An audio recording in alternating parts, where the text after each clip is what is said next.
Welcome to Heroes and Headlocks, your one-stop shop for all comic and wrestling-related info, with your host, Anthony. Hey everyone, thanks for tuning into the first episode of Heroes and Headlocks. My name is Anthony.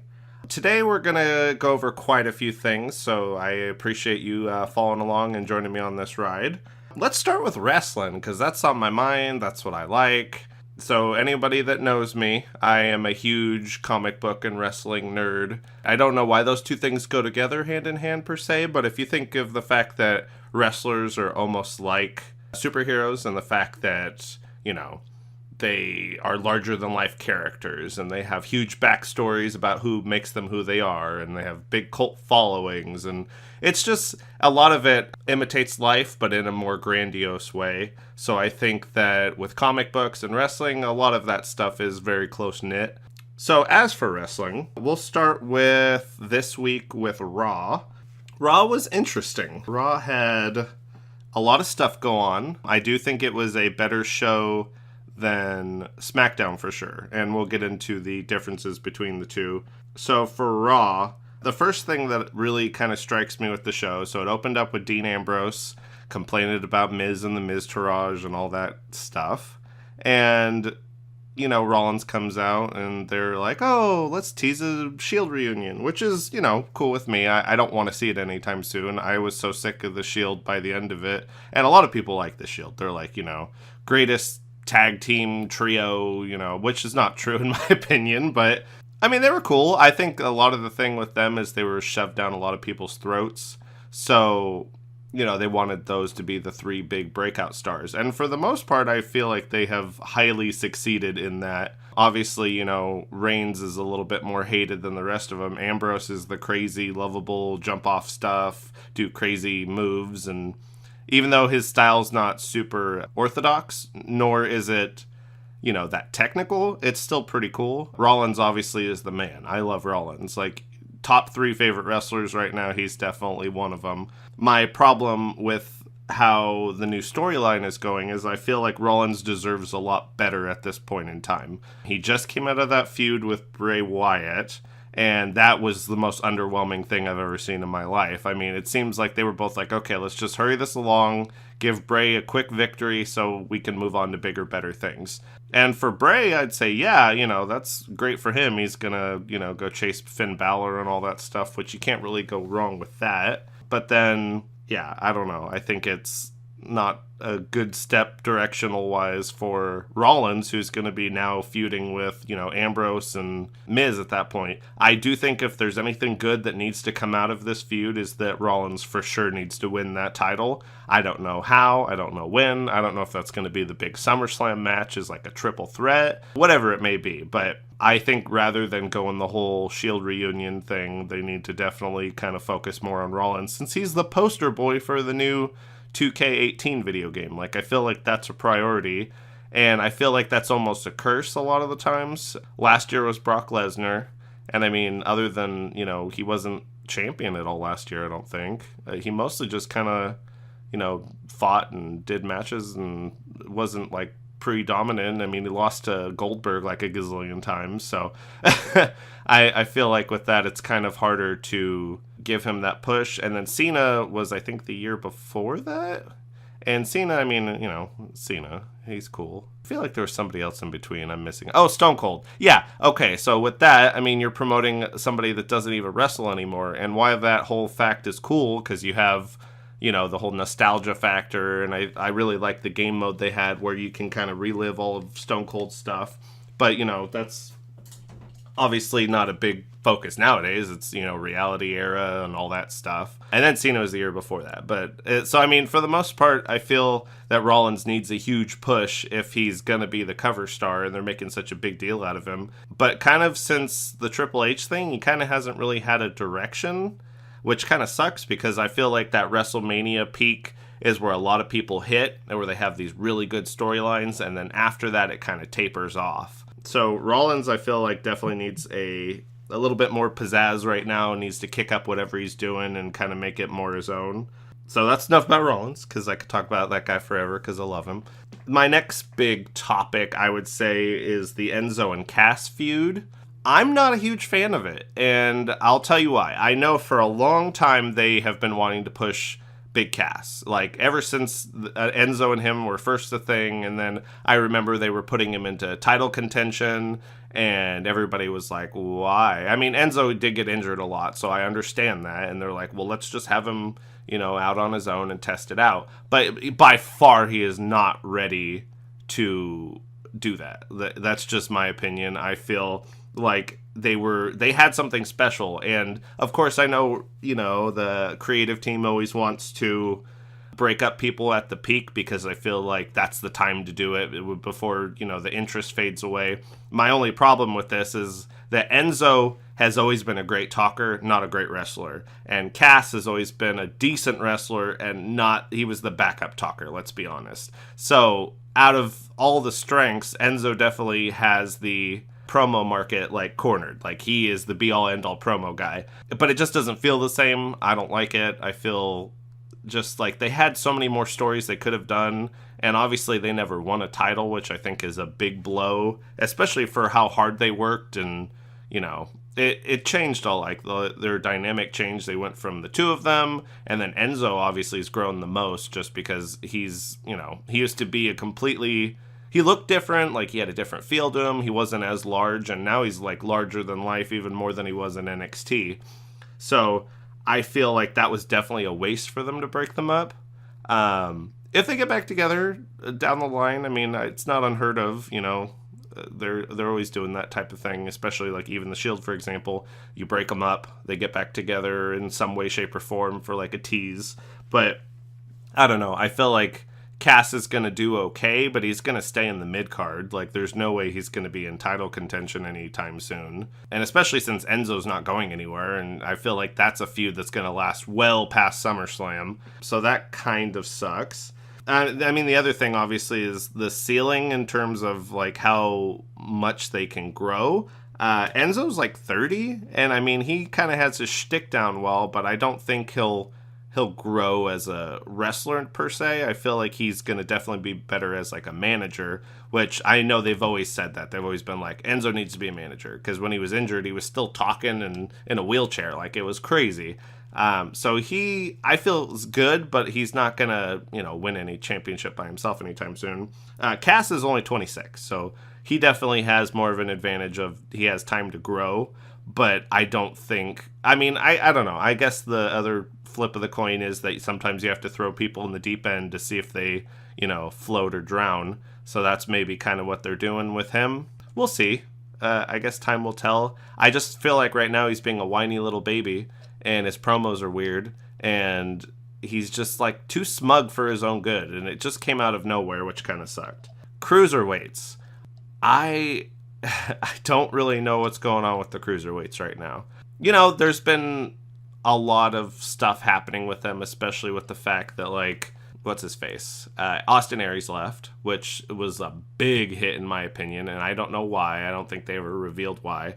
But that really sucked, because I feel like he was hitting his peak. And obviously I think he should have won over Neville. I think that was kind of Neville's send-off, or not send-off, but that was his time to lose if he was going to lose. And believe me, I'm the biggest Neville supporter. I've been the biggest Neville supporter since he came out, and even in NXT, and before that when he was Pac in Japan, I've been a Neville fan. So I think he definitely deserves the push he's getting. I wish it was WWE Universal Champion or World Champion material, but take what you can get for now, and then eventually when they kind of start melding the cruiserweights in with the, they're doing with the Titus and Tozawa thing, I like that type of stuff. I like when they interact with the main roster instead of just kind of stay separated. I listened to the Sam Roberts podcast, and that's his big thing. He hates the friggin' rope changes because it goes from red to purple, and he's it's all the same show. I mean, they're just featured, plus they have their own show, so you don't really have to make them seem like they're segregated, which I totally agree with there. But yeah, I mean, there's a lot of storylines going on right now with the cruiserweights, which is good. I think that's good, but they're not really great storylines. They're just kind of okay. Let's do some blow-off matches. Cedric Alexander, I think, has the worst of it, just because he's great. Like, I love Cedric Alexander. Like, when he was in Ring of Honor, oh my god, he would have some incredible friggin' matches. His character was cool, especially like when he joined Moose's manager, and they were making him like a bad guy who was super cocky because he never got his due. And now he's like just hanging around with Alicia Fox for seems like the better part of like 6 months, and I'm so glad he finally got away from Noam Dar, because it was like every fight. It was so boring. So that I'm glad they're hopefully going to move him into title contention. If there's going to be one person to beat Neville, I think it should be Cedric Alexander, just because I don't think they've fought at all. So that would be an interesting pair up, and especially they're both super athletic, which will be cool. So next topic, the Roman Reigns thing, where, you know, they continue to tease that they're going to give him the big pushes, and I don't know if it's just to piss people off because they aren't ready to fully embrace Roman Reigns yet. I do like what they did with the Fatal 4-Way tease as well, and how it's eventually going to be Braun and Samoa Joe, Brock Lesnar, and Reigns for the title at SummerSlam. I think that's going to be a crazy match if that's the way it goes, just because that's a lot of talent, and they're all big dudes. And I mean, I guess you could consider Roman Reigns a big dude. At least he fights like a big dude, and he's the big dog, so you'd assume so. But I think that's going to be a crazy collision of just bodies everywhere and just massive amounts of brawling. So I think that'll be really awesome. What else? Finn Balor, my good friend Finn Balor. So my friend Vinny and I have been big supporters of him as well, especially when he was Fergal Devitt and Prince Devitt in Japan and things like that. And, you know, when he got injured right after SummerSlam last year, we were both devastated. We're like, are you kidding? We just hyped ourselves so much for this guy. We're not going to see him for, you know, a better part of a year. And so when he came back, and I was like, okay, he's going to be in a good spot. They're going to give him, like, the royal treatment like they did the first time. And they've kind of slowed their roll on him, which, you know, is not necessarily a bad thing. It's the slow burn. I get it. Like, you know, he'll eventually reach where he needs to go and start winning again. But, you know, to have him in this, it was probably a 5-week feud with Elias Samson, which, don't get me wrong, Elias Samson's cool. I don't see long-term for him, just because his act is kind of one-dimensional until he starts to add more to it. A lot of people are really high on Elias Samson, and I can see why, just because he knows how to piss people off really bad. So good for them. But and then, you know, Finn Balor's now going to be feuding with Bray Wyatt, which, you know, is a step up, I guess. But Bray's not the scariest guy anymore, unfortunately. And, you know, my brother-in-law Joey, he loves Bray Wyatt. Like, he thinks he's the cat's meow. I don't really know why. Like, I find some of his promos like really cool. Obviously he's really good. He's a really good talker, and he's a semi-good wrestler. He's gotten a lot better, so I think that's good improvement. But he loses way too much, man. It's like they don't want to ever fully commit to him, and I don't know why. I don't know if it's like they just hope that the whole good versus evil thing and good will always triumph is like forever going to be that way. But realistically, you know, like, he beat Rollins recently, and that was 2 cheating victories because he did thumb to the eye on both time, and you're like, okay, whatever. So, I mean, I'm happy to see at least Balor go demon, because it's been a while, it's been almost, it'll be exactly a year, so that's pretty crazy. But I think that'll be a decent feud as long as they both go all out with the theatrics and the creepy and the spooky. I think that'll be awesome. So with the whole Kurt Angle thing, that was interesting. I really like the build for it, just because it was the one thing on Raw for like the better part of the last few months that's been super mysterious, and they haven't really paid a whole lot of attention to it, but it makes you wonder like what the little side story is. And I wonder if they didn't really even know what they were going to do for it for a long time, just with Corey Graves always leaving and Angle was always being like super secretive. So I think it was cool. The reveal of it being Jason Jordan is his son, I could go with that. I like the way it was executed. It was short and sweet, and they did what they needed to do. I am super mad they broke up American Alpha, though. which goes along with my point about the Enzo and Cass thing, is they're breaking up tag teams way too early. Like, I don't know if they're just like, well, we have nothing for you to do. But, after American Alpha won, and then I think they lost to Randy and Bray, it's just been downhill where they, like Gable's had a few matches by himself, and I mean, that's cool. Chad Gable's like a good wrestler too, but I like the dynamic of American Alpha, and I think a lot of maybe their plans changed after Shelton Benjamin didn't come back, and I know he got injured and all that, so I think that really affected whatever storyline they were going to do, and I was hoping they were going to do like World's Greatest Tag Team, get Charlie Haas and Shelton Benjamin and have them face American Alpha. Like, I thought that would have been, amazing. Those matches would have been so friggin' technical. I don't even know if Charlie Haas wrestles anymore, but the Haas of Pain was a good finisher. Yeah, I don't know. I just think it's dumb for them to break up so many tag teams all at once. Like, you had Goldust and R-Truth like a month ago, and then you had Enzo and Cass like a few weeks ago, and now you have American Alpha breaking up. And I don't know why that is. I know obviously the big players on SmackDown are constantly the Usos and New Day, who just won the titles, so good for them, by the way. And then you have Breezango, I guess. Nobody's really afraid of the Ascension. Yeah, it's a weird landscape for SmackDown. I don't really know what they're doing with the whole tag team division. I hope maybe they add a tag team or two, because I think at this point they've kind of depleted their options. And I feel like they fade into obscurity more when they break up, especially like after Simon Gotch got fired, and then it's just Aiden English by himself. At least he's getting a tiny push. I am pissed he beat Ty Dillinger on the pre-show, because let's be honest, Ty Dillinger is way more talented than Aiden English.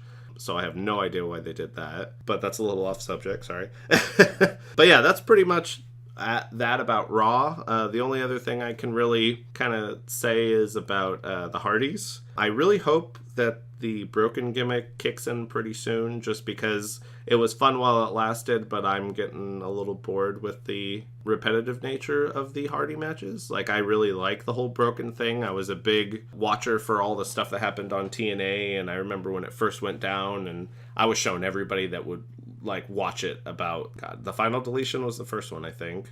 Yeah, so they were all really good. Don't get me wrong. It's just, I think they have so much potential with that storyline, and I know obviously lawsuit stuff kind of prevents it from happening now, but it's just so funny. My only problem with it is they're doing so much broken stuff now, like with the teases and the taunts, that when it actually happens, like, I feel like in the ring, Matt Hardy wrestles like broken Matt Hardy. So, like, he does his little arms open in his mouth thingy, like, he's not old-fashioned V1, nah. So, I think he's kind of playing his cards a little too early, in my opinion. But, who knows? It could go differently. Jeff, obviously, I heard there was a rumor that when they break that tag team up too, no, go figure, that they're going to have Jeff do a singles run and go for the title, which I think would be awesome, because obviously that was one of the most popular periods that, like, he rivaled John Cena t-shirt sales when Jeff Hardy was on the top of the mountain, and I think that was like 2010, 2011. So if they brought that back, I think that would be highly successful. Okay, I'm going to lump Battleground and SmackDown into one category, just because, they pretty much echo each other in terms of what happened. With the pay-per-view, I didn't really go into it expecting much, just because the card itself was meh. I really thought things would have been a little better, but I guess they were kind of like, let's just have a throwaway pay-per-view until SummerSlam, because SummerSlam's going to be good. So New Day winning, again, I'm happy about that. I didn't call it. I actually thought the Usos would retain, just because they had a good thing going, and I'm not a big Usos fan. I don't hate them. I think that they have a good moveset, and they're popular, and all that, but I don't like the whole day one-ish, look at me, I'm a badass now. I like the old Usos with the colorful face paint, and, they were, I don't know. I guess I'm just weird. I know some people really like the new Usos just because they have that cool edge factor. But I don't know. I just can't get into it. I think they act all crazy and stupid, and it's not really believable. But my boys, the New Day, they definitely got their stuff on lock. And look at that. So they are the first tag teams to win both the Raw and SmackDown titles, and Alexa Bliss was the first woman to win the Raw and SmackDown women's titles. So I think good for them. They're breaking ground. They definitely deserve it. Xavier Woods is killing it. I see. I'm a big fan of Kofi and Big E and Xavier. And I've liked Xavier since NXT when he was doing the original, like, hey, I'm a big nerd. Look at my cool Titantron that has, like, Ninja Turtles and Power Rangers on it. Like, I thought that was hilarious. So, I feel their group dynamic is great. They're still going to be kicking butt for a super long time, and they're still a fresh, relevant tag team. They always know how to,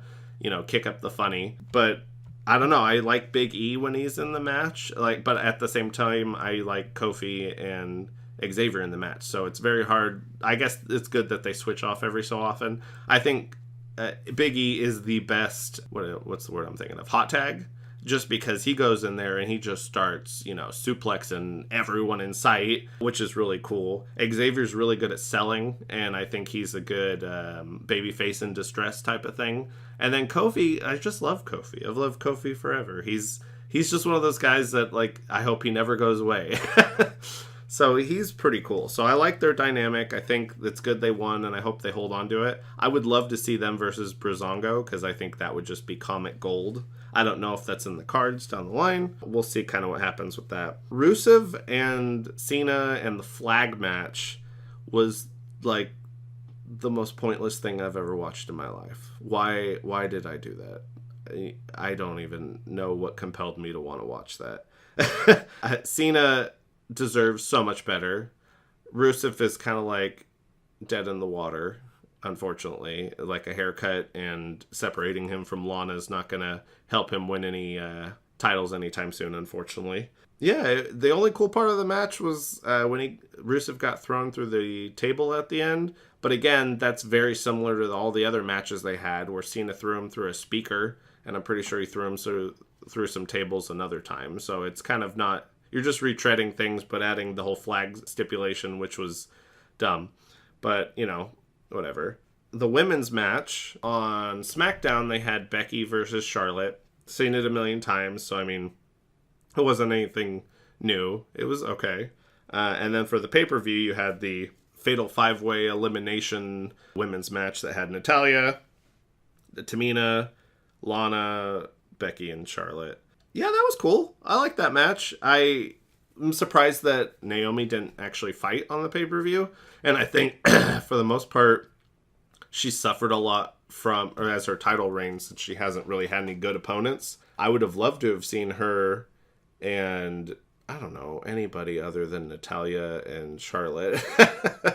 Because they haven't really done like a Becky versus Naomi, and Tamina versus Naomi. I felt like that would be the same thing as Nia Jax. So I think it's cool that they have, the big badass girl that wants to like beat up everybody on both shows, but I don't think it's just the same thing on both. And I don't even think Nia was on Raw this week, not that I remember. So I don't know, whatever. I think their usage of the big destructive girls is cool, but they do it like too much, where they'll get like a good offense in and then they're like the first ones out. So you're like, okay, what was the point of that? Natalya winning, I think, is at least good for the fact that I don't remember too many, at least if it did happen, I don't remember too many Natalya and Naomi matches. So at least that'll be kind of cool. And Natalya deserves at least one more title run, since I know she's been complaining about that since Total Divas premiered like 5 years ago. So I think that'll be good for her. Shinsuke winning was bittersweet for me. I think Shinsuke has been very underutilized, and they've had him in like some mid-card feuds. Ziggler, I don't even know where Ziggler went after he got defeated. It's like he kind of dropped off the face of the earth. Him versus Corbin, I think it would be better if eventually it led to a put your briefcase on the line match, just because I think Shinsuke should have won it. I don't think he necessarily needs it, and he'll definitely be in the title picture eventually, but I think that would have been cool. Corbin, he doesn't really do it too much for me. I think he's got some cool moves like End of Days and Deep Six is neat. Other than that, he's just, I don't know. He's too big and bulky, and he's still learning. He's still, even though he's young and he has the receding hairline of like a 50-year-old man, that's some thin ass hair. I will tell you that. I don't know. I feel there was a lot of screwy finishes at the pay-per-view, and I feel like that one was probably the worst. You were like, okay, at least you were having a decent match, and then you go screw it up with a low blow, blatant low blow, mind you. What else? Mike Bennett. My boy Mike Bennett, a.k.a. Mike Kanellis, and his wife Maria, M&M. Oh, God, that just brought back memories. I guess they can't say M&M since that was Mercury and Nitro and Melina. But, yeah, that's a weird thing going on with them. I was hoping they were going to be in a better spot than that, but I guess... Well, it was weird. So they premiered at Money in the Bank, and then they were like, hi, we're Mike and Maria Kanellis. And then they didn't show up for like a whole month. And then all of a sudden they run into Sami Zayn like twice, and then they're feuding with him. And both matches were like, meh. I think they said that his finisher is a fireman's carry Samoa drop thing, which I don't think's right. It looked more like a Falcon Arrow to me, so I don't really know what they were talking about on the commentating. But I really hope he does more stuff, or at least gets a better spot. I read an interview with him where the only reason he came to WWE is because Kevin Owens was like, hey, you should come here. It's a lot better. So you shouldn't re-sign with TNA. And TNA, I mean, I always hope for them to do good, just because I want there to be competitive wrestling and I want there to be a reason for everybody to up their game. But they just don't seem like they're really doing too much. And I know they're having a lot of legal issues and, ownership problems and stuff like that. But I'm hoping they definitely get off their unfortunate streak of not good stuff. But I think Mike Bennett at least made a good choice going to SmackDown. I just hope they utilize his character better in the future. And then there's the unfortunate case of AJ Styles. By far my favorite modern wrestler right now. That guy can do no wrong. His match with Owens was definitely the best of the night, which is saying something because, I mean, the rest were poop. But at least, like, AJ looked like a beast. Yeah, I don't know why. I mean, I understand. I understand they gave him the title so he could have a notch on the belt. But really, what was the point of giving it back to Owens that quickly? At least let him have like a month with it. He literally lost the next singles match like after he won the title. So that was kind of sucky. I feel really bad for him, but I mean, I hope at that point they means that they were putting him in title contention against Jinder, since Jinder is now our champion still after that wonderful Punjabi prison match. It was better than I thought. Like, for sure, I thought it was going to be the worst friggin' match I've ever seen, but that was only me going off the fact that the other two times that match happened were against Batista and I want to say it was Undertaker, and it was both Great Khali. And what do you know? Great Khali just can't stay away from his signature match. He had to show up and run the ending. Which, I mean, I get it. You're trying to build up Jinder as this unstoppable force, and now he's got this whole Punjabi army at his side. I forget the other two's, Sunil and something Singh. Oh, I always forget the other guy's name. That sucks. The Singh brothers. We'll just go with that. I enjoyed their performance. I was hoping they would get roughed up a little bit more. The one that went through the table, that was a dope spot. I was wondering what they were going to do and if they were going to utilize the second table since they were both there, but they only went with the one. It was still cool, though. It was a good shock value. The one thing that pisses me off with the match in general is that the bars, don't get me started on the fact that they were called steel reinforced bamboo. Like, that's the weirdest thing. And I didn't see no steel. I don't know if they're like put it inside of the bamboo, but what the heck? That's the weirdest thing I've ever heard of. But yeah, like, I saw Randy, he was definitely small enough where he could have just crawled through them. So I don't understand. Like, there was one point where Khali was grabbing him and his arms were all the way on the other side. And I'm like, dude, you could just easily just crawl through this and win, which was dumb. So I think they need to rethink this, how they build that structure if they ever go that match again. But yeah, I don't know. I'm hoping Randy does something else now, because that feud's obviously done. He lost 3 times and interference all 3 times. So it's kind of just done. So they need to find a new number 1 contender. If I was gonna say anybody, logically they're probably gonna go Cena, which I think is dumb because Cena always wins everything. But I don't know. I would like to see AJ, but I think he's still going to be fighting against Owens at least through SummerSlam. And yeah, that's about it for the wrestling section. We're going to take a small break and then we'll be right back. But yeah, we'll see you in a little bit.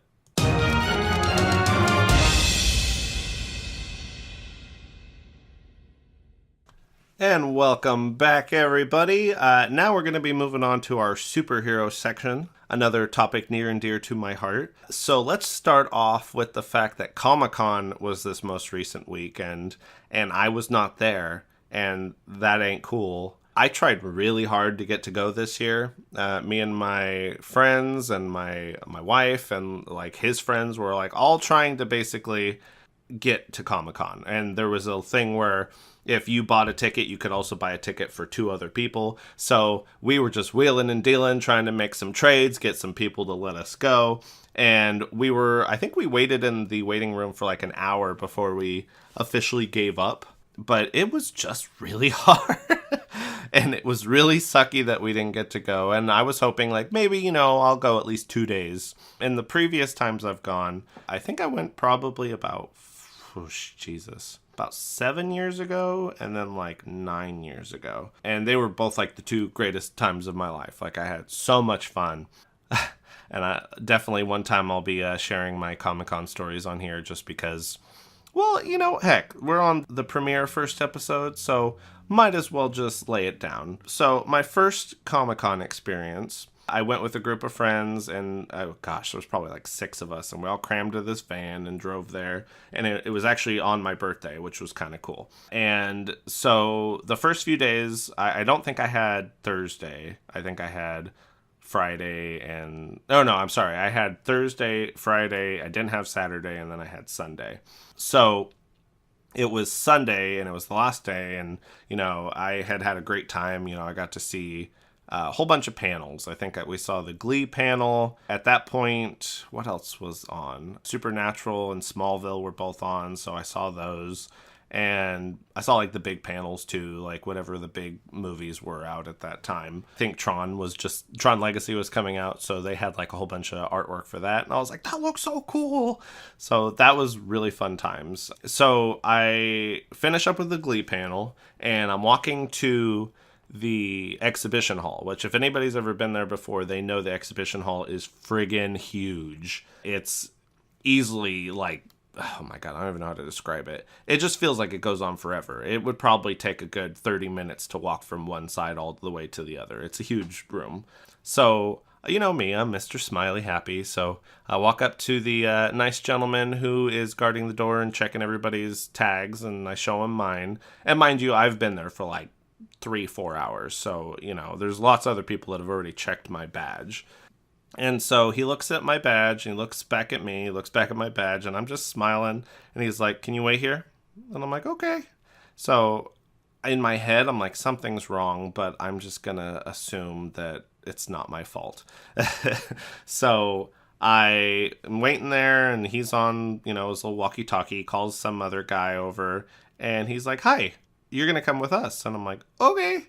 So they start walking me through the whole back of the building, and I see kind of like all the inner workings of everything. They have like, like all the big, when you watch wrestling and they show like all the backstage stuff, it was pretty much like that. Like they had actors back there, and they had giant cases full of stuff they were unloading, and it was really cool just to kind of see. So we walked, and nobody said anything to me for 5 minutes as we're walking, and I just didn't say anything back because I'm like, this is really weird. So they walk me to the back of the building, and they look at me, and they're like, okay, here's what's going to happen. You have exactly 5 minutes to get off the premises before we call the police and have you arrested.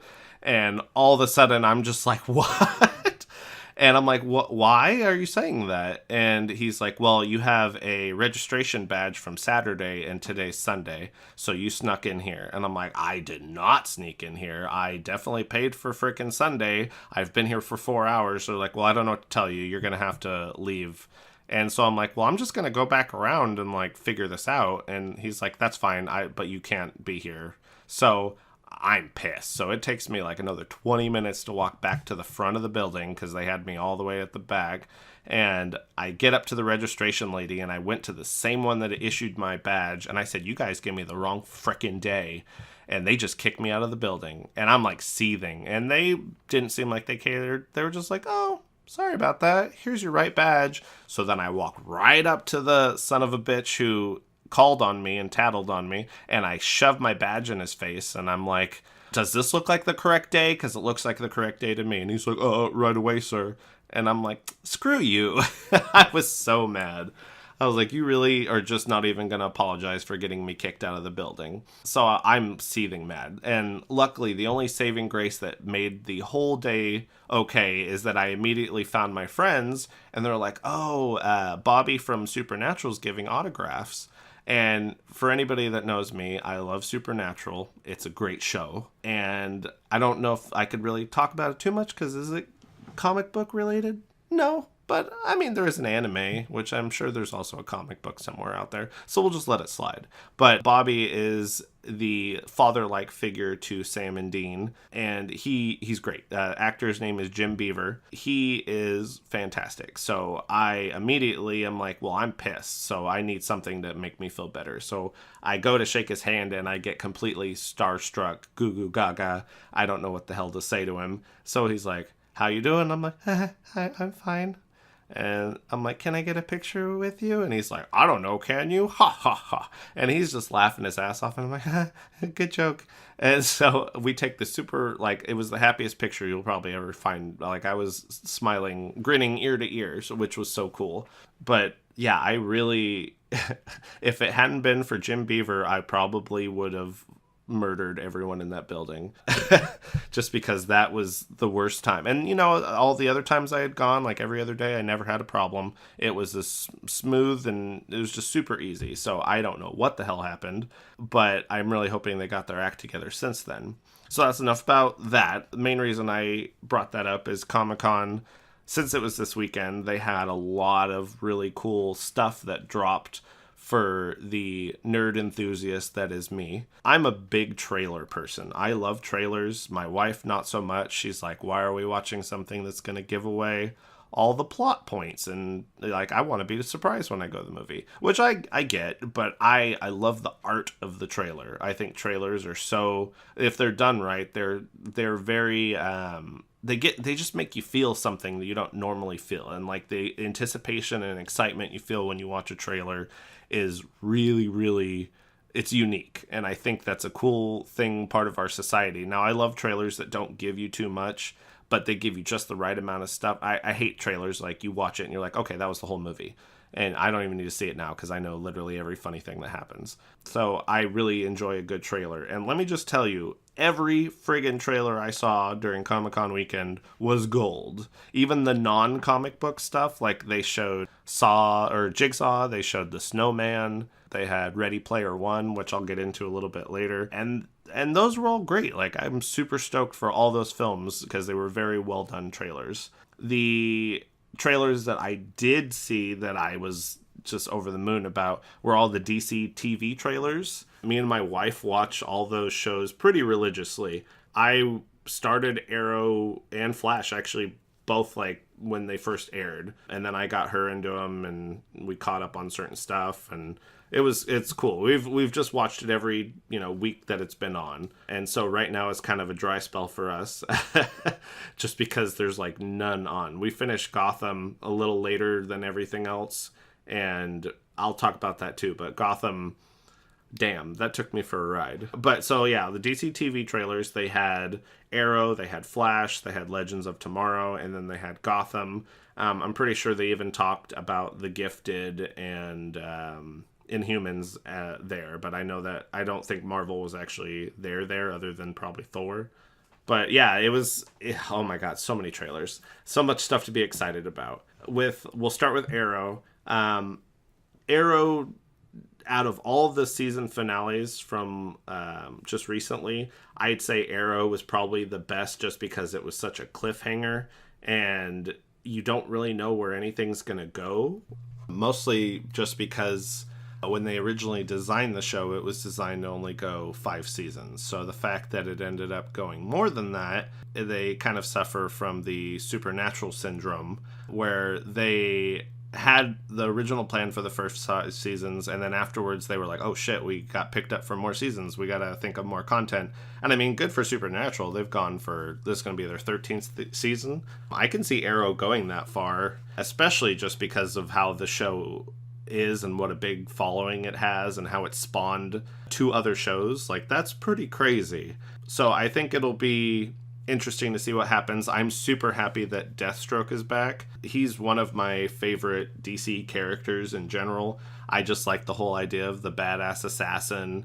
And they've done a really good job with him on the show. Manu Bennett, who plays him on there, is fantastic. And for a while, I really thought he wasn't going to come back, because I think there was an episode during like season 3, and they made him pretty much like a weenie. And Thea beat him like nothing, no armor, no nothing, beat him in like 2 seconds flat. And I know he was super mad about that. He's like, this character's so cool, why are you having him be reduced to like a doormat?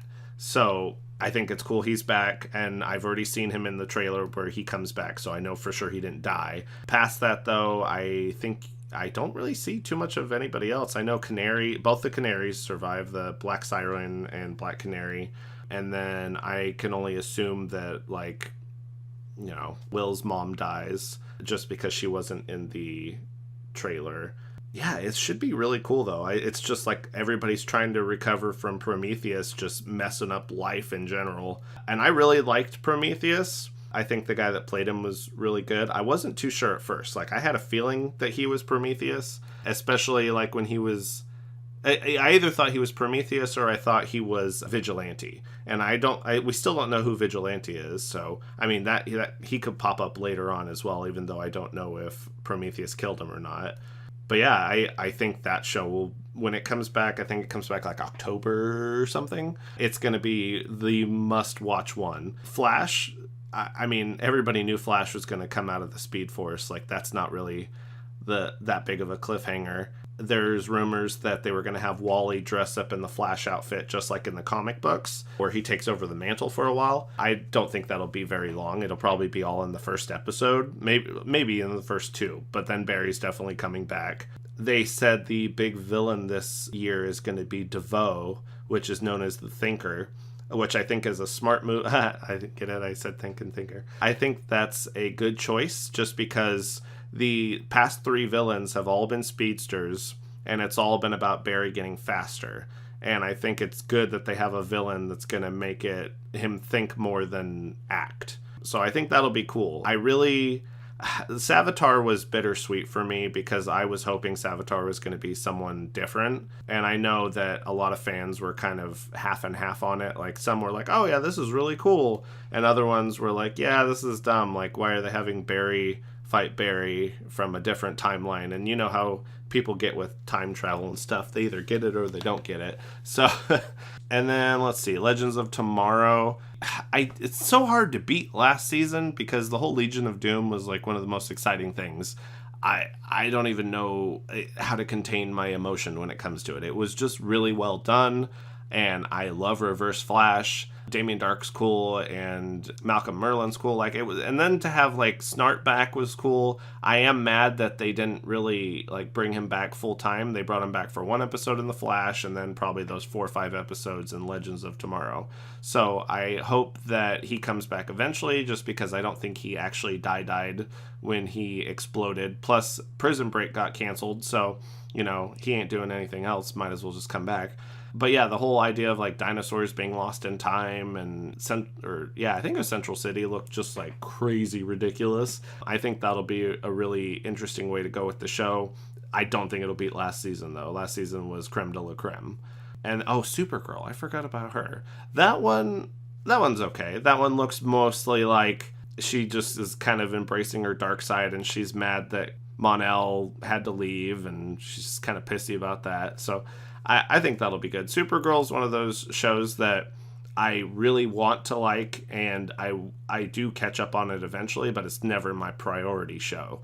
And then I watch it and I'm like, oh, this was good. But like there was definitely some stinkers last season. But I do enjoy the fact that even though these shows are all made by the same person, like Greg Berlanti and stuff like that, they all have a different feel to them.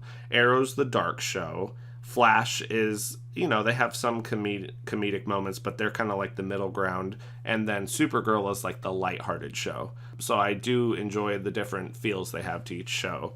And then Gotham, I mean, that's, even though that's on a different network and all that, man, Gotham was some crazy stuff last season. I get what they're doing with the show, even though it's, my wife's a little, doesn't want to take to it as well, as just because they're doing a lot of things way too early. And I think that's their whole concept, is that in other Batman stuff, all of Batman's foes were created because Batman existed. And in this show, Batman is created because all his foes are already there in place. So, I mean, it's a different take, and I like the fact that you don't have to establish, like, Batman doesn't necessarily have to exist in this world yet. And he's getting there, and Bruce is getting to that point. So I think that's going to go in a good direction this season, especially since Scarecrow is going to be the big villain. But man, the hardest part with the Gotham season finale, and I was super stoked for it, but they just killed so many people, and it was really, really heartbreaking because they're characters that have survived through everything, and they've been there since day one. Fish Mooney dying again, I mean, I feel like it was unneeded. Like, it didn't, the moment was gone too quickly, and they were like, oh, she got stabbed and now she's dead, and then they moved on. Barbara dying was probably the hardest one, just because I feel like out of every character they've established on that show, Barbara has been awesome. She started off like, not, I wouldn't say weak, but she started off not wanting to be a part of that world, and now she was like the kingpin of all of Gotham. Like, it was so cool. And then Tabitha teaching Catwoman to wield the whip and like things like that. Finding out Butch is actually Solomon Grundy, I don't know what they're gonna do with that, but I think that's awesome. I don't even have words for why they did that, but I think that's cool. Like, to find out that his name was Cyrus Gold, that's what it was. Yeah, I think that was really cool, and it was a nice little surprise, and I like Butch too, so I'm glad they didn't like kill him off. And then we watched the trailer for Gotham, and you find out that Barbara isn't actually dead, but at the same time, I don't know if it's a flashback, or not a flashback, but like you're on fear gas, so you see the people that you hate or you're afraid of and stuff like that. So I feel like she's actually dead, but they're just gonna toy with us. But yeah, I hope Bruce like figures out by at least the end of this next season that like bats are his thing, instead of wearing like I'm gonna mug a convenience store clothes. So I really hope they do some cool stuff with Gotham this season. But yeah, it was a lot of content just for that alone. That's not even any movie trailers, it's just TV stuff. Now, the big topic of the weekend was Justice League, and rightfully so. Justice League had some issues because they had just announced, or I guess it had been leaked, that they had been having reshoots, and it was super chaotic, and there was a rumor that Ben Affleck was actually going to be ousted as Batman. And so if you guys watch my Our Color on the Comic review with my friend Vinny, I was not a big supporter of Ben Affleck as Batman, and there was a lot of reasons why, but I just felt like, no, he's not going to be able to pull it off. And, he did, so good on him.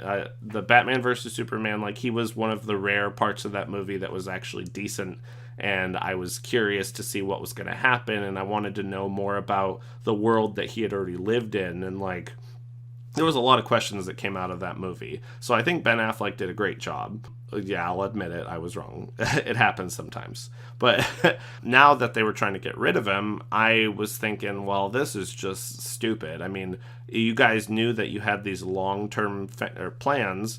And yeah, granted, I know the whole script that Ben Affleck wrote didn't work out.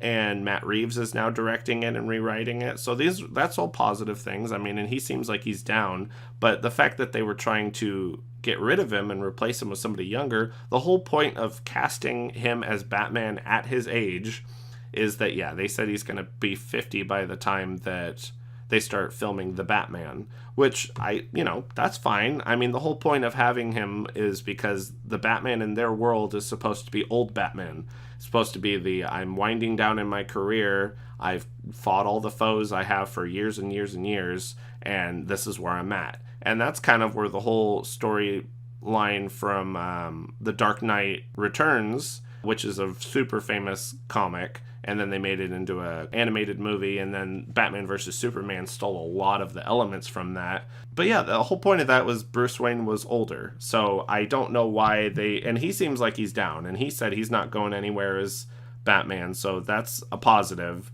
Yeah, so the panel I heard was really good, and I haven't had a chance to watch it yet, but I did see the trailer that they released, and that trailer was fan-friggin-tastic. You finally got your first look at Steppenwolf as the main villain of this movie, and I'm sure by the end of the movie they will show Darkseid. They gave you a lot of good looks at like a little I don't see a lot of repetitive shots from the previous trailer, which was cool. I feel that the dynamic is going to be good. I'm still not sold on Ezra Miller as Flash.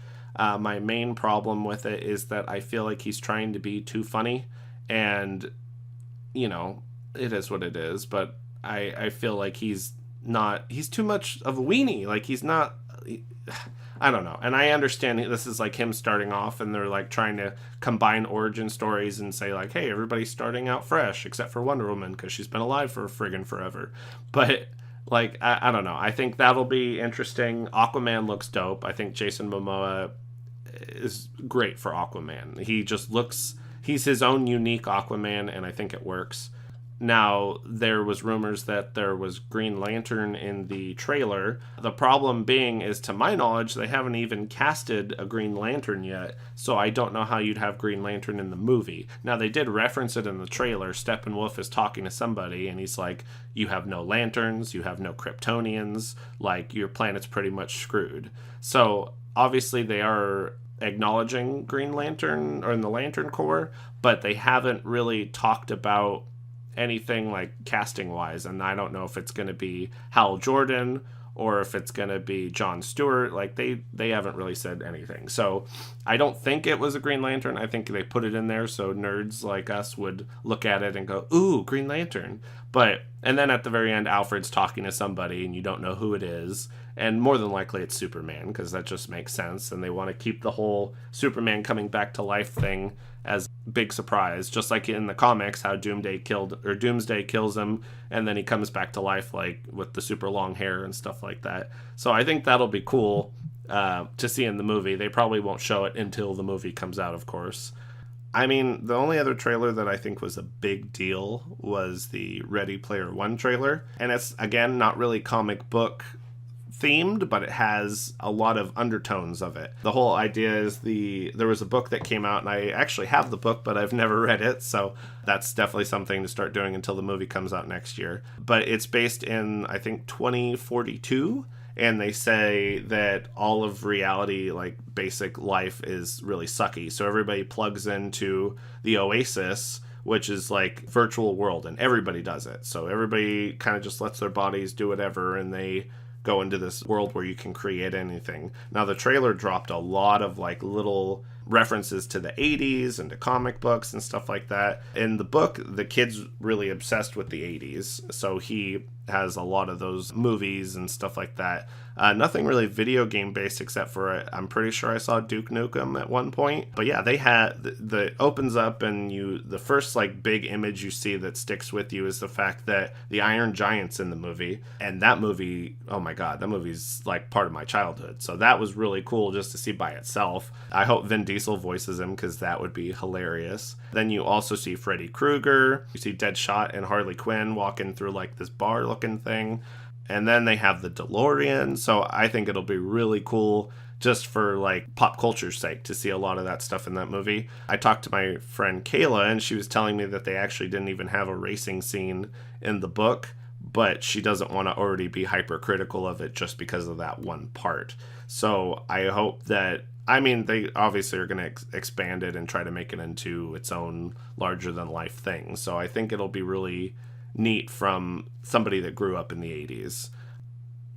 Oh, so yeah, the other big trailer that was there was Thor Ragnarok. And oh my god, Thor looks so good. That comes out in November, and I feel like recently everybody, like trailers and movies and stuff, have all been using older music, like, to really propel their stuff, and they like try to do it in interesting new ways and things like that. So Thor, I think, is making very good use of the like 80s colors, kind of like Guardians of the Galaxy 2 did. They just want it to pop and look really fancy and stuff like that.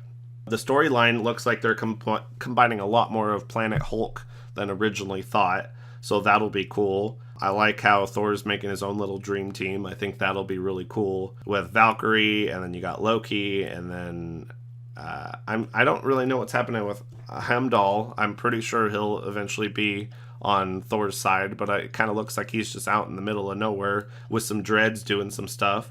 And yeah, Hulk looks like he'll definitely steal the show. He talked a lot more than he has in anything else, which was really funny. His whole conversation with Thor was just great. So I think that'll be a really good movie. The hype trailer, great. Very well done. Some of the other stuff would be that with the release of the Harley Quinn and Batman movie, which I think comes out, I want to say August 14th, I think. That's the newest animated movie that'll be coming out. And it looks cool. I mean, the thing with that is that they're going back to the original art style that Bruce Timm did when he made the Batman the Animated Series. And I mean, that was like a big part of my childhood too. That came out, I think, oh geez, when was that? It was like in the early 90s, like I think 1992 or something like that. But that was always a really great show, and it's timeless. Like, I feel like people can watch that and it's always good. Now, they haven't really had a successful iteration. I mean, Justice League was good, but that wasn't the same type of feel, and obviously there's so much to explore with just Batman by himself. So I think the fact they're going back to that art style, and they got most of the original cast back, instead of having Arlene Sorkin be the voice of Harley Quinn, which she hasn't really done since like 2012. We now have Melissa Rauch, which everybody knows from Big Bang Theory, and she's a great actress, and I've heard the Harley voice that she does. It's not bad. It's going to take adjustment, but it's definitely not bad. It's just different. It looks like it's going to be the most lighthearted of all the animated movies that have been out. The last one they did, I think, was the Judas Contract, and that one, I liked it. The wife, not so much, but it was better than Justice League Dark, and it was better than probably the last like 3 or 4 they've done. The last one that I really, really, truly appreciated, I think, was probably Justice League War, which I know was a while ago. But I mean, you had the one with Aquaman, and that one was okay. I feel like they could have done a better job with his backstory. Then you had both the Teen Titans movies, the Teen Titans versus Justice League, which I had super high hopes for, and that kind of fell short. And then, yeah, Justice League Dark was...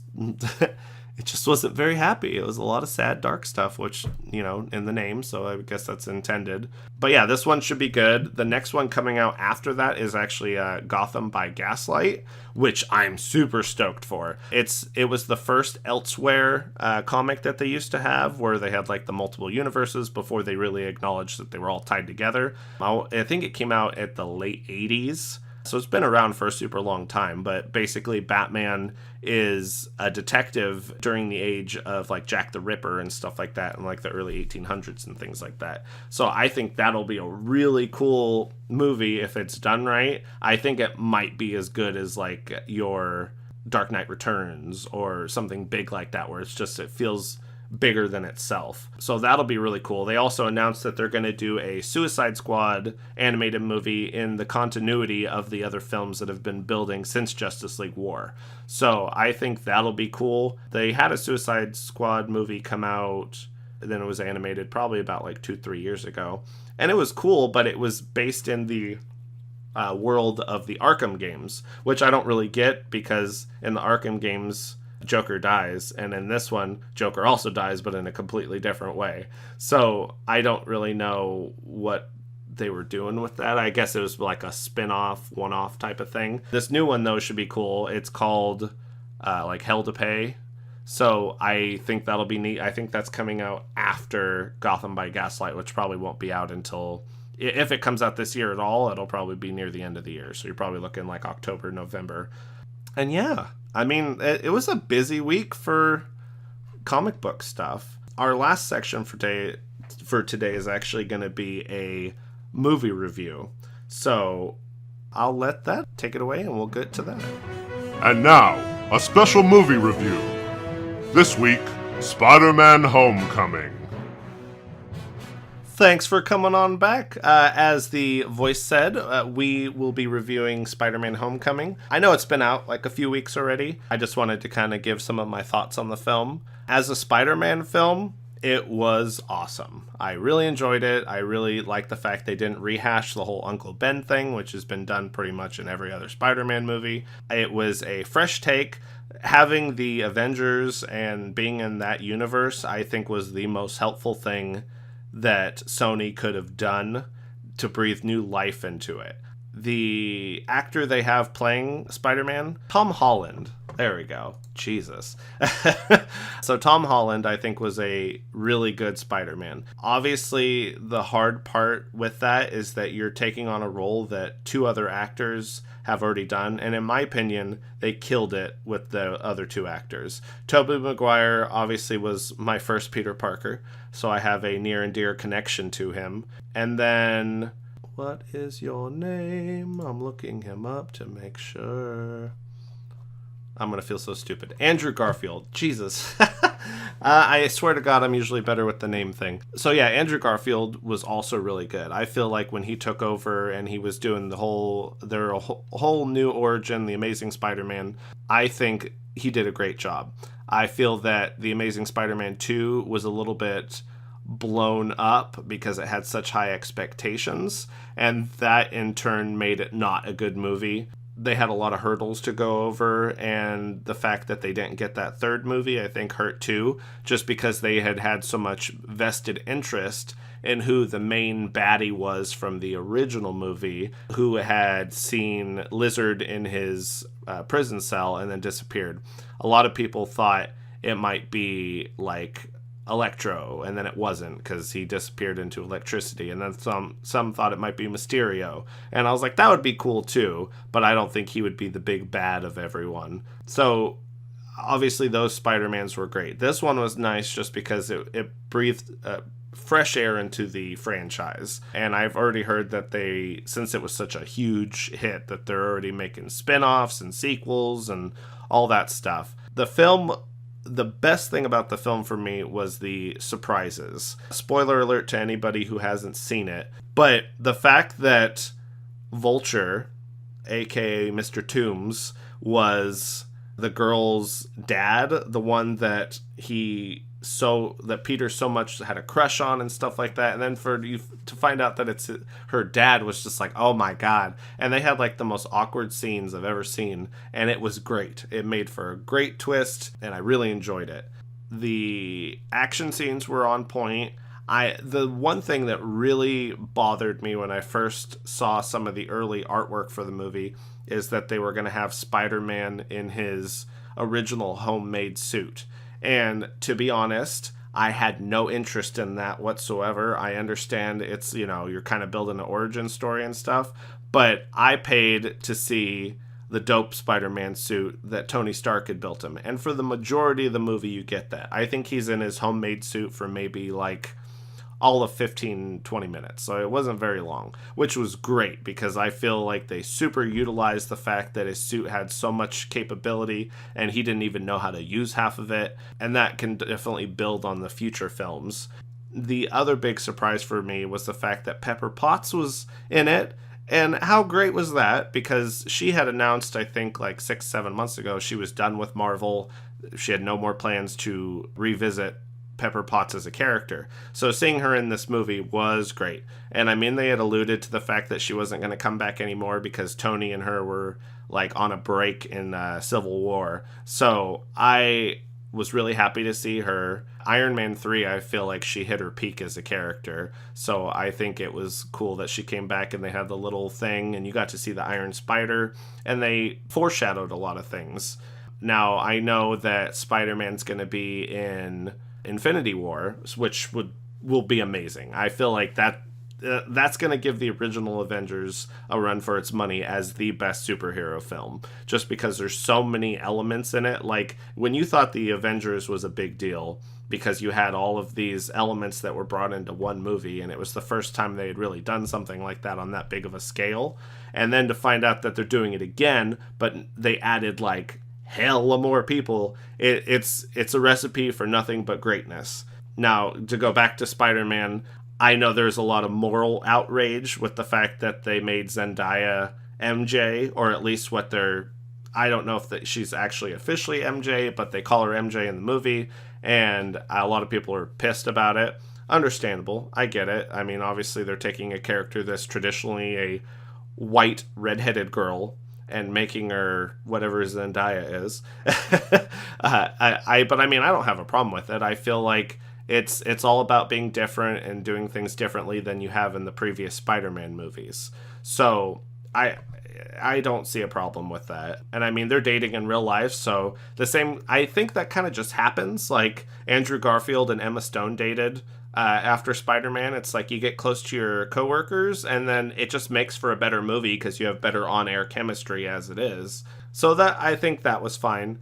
Yeah, it was a ride. Like, it was like a 2.5-hour movie, and I was still wanting more, which is a sign of a good movie. Anytime you can have that long of a movie and you're not wanting to just, like, rip yourself out of your seat and say, okay, I'm done, that means it's a good movie. I would probably, on a scale of 1 to 10, I'd give it a 8 or a 9. It was damn near perfect. The only things I would have changed would probably have been made it a tad bit shorter. I know I'm contradicting myself, but in reality, it was long. It could have been shorter. There was some stuff they had in there. I would have wanted more Shocker, too. They had revealed set photos that showed Shocker in the mask and stuff like that. And they had 2 different guys play Shocker in the movie. One of them is the talented actor who was also in Prometheus, and what do you know, he died in that movie too. And then they had the guy that eventually takes over for him and then gets captured and all that stuff. But yeah, Shocker was so cool in the cartoon with his like weird friggin' outfit that looked like a quilt. Like, it was hilarious. I love Shocker. He was cool. And then in the games, he was such a badass too. So to see him kind of just like a side character that didn't really have like that big a backstory was kind of disappointing. Vulture, though, man, they did a great job with him, and to do it as a modern take where his suit's all mechanical and stuff like that, I thought was great. And the fact that it was all powered by the Chitauri weapons from the original Avengers, everything always ties back to that event, because that is the event that made the universe on notice that the Avengers were there to protect some stuff, and stuff was going down. But very much like Civil War, I enjoyed the fact that you see how the Avengers have affected people like your everyday person. And in the beginning of the movie, Mr. Toombs is like, you know, times are changing, boys. It's times that we change too, which is true because, you know, you can't. Everybody is a victim pretty much in every single Avengers movie where you have all these people that are collateral damage. And I like the fact that, you know, he is trying to support his family, and like you can see his reasonings. It's not like he's completely in the wrong. He has his reasons to want to keep his family safe and things like that. So I think the way that Michael Keaton portrayed him was great. Perfect Vulture. I think it's so funny that so many people can't stay away from comic book movies in one way, shape, or form. But, you know, it was good to see him back in a role where he gets to fly around and try to stop things. So that was cool. What else? Peter Parker's best friend in the movie, it was funny. I enjoyed it. There was a lot of comic relief to be had in that movie. They definitely upped the funny, and I'm glad Iron Man didn't steal the show He was in it a lot less than I thought he was going to be in, and I think it worked, like the balance was good. The problem with Robert Downey Jr. is he is such an awesome megastar that anything you put him in, he's going to be the center focus. So I think it was cool they gave Spider-Man his time to shine. I love seeing Jon Favreau as Happy Hogan. He cracks me up every time he plays him. So I think that was really smart to have him in the movie, and him to be a pretty big focal point where he's like the midway guy between Tony and Peter. And yeah, it was overall a very decent movie. I would definitely recommend it. And yeah, and that will wrap up the first episode of Heroes and Headlocks. We'll see you next week when we talk about the results from Raw and SmackDown post-Battleground. And then we will also be going over some new things. I'll play a trivia game with you guys next week, and then also review the comic of the week. I'll see you guys next time. Thanks for listening to Heroes and Headlocks. Be sure to subscribe on SoundCloud and YouTube, as well as follow our other various pages like Our Color on the Comic on Facebook, Twitter, and YouTube.